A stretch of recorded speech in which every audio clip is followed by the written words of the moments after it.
التنظيم اللي مسويته قناه BBC سبورت، الافضل لاعبين باليورو 2024 شنو نقيم بيهم؟ كيفن دي بروين انطيه المركز الرابع، انا حسب تقديري كيفن دي بروين انطيه المركز الرابع. كيليان امبابي اتوقع انطيه المركز الاول.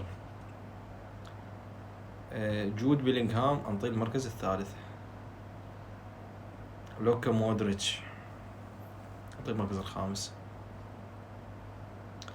روبرت ليفاندوسكي المركز الثاني. اندري روبستونز راح اعطي المركز الثامن. هاري كين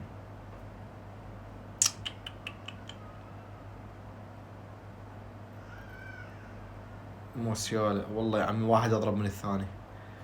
السابع. لا لهنا وقف التقييم اخوان، لان صارت مشكله بي. يلا تحياتي لكم، لا تنسوا متابعه القناه والاشتراك طبعا بالقناه وحسابات التيك توك، والاعجاب بالفيديو. تحياتي لكم.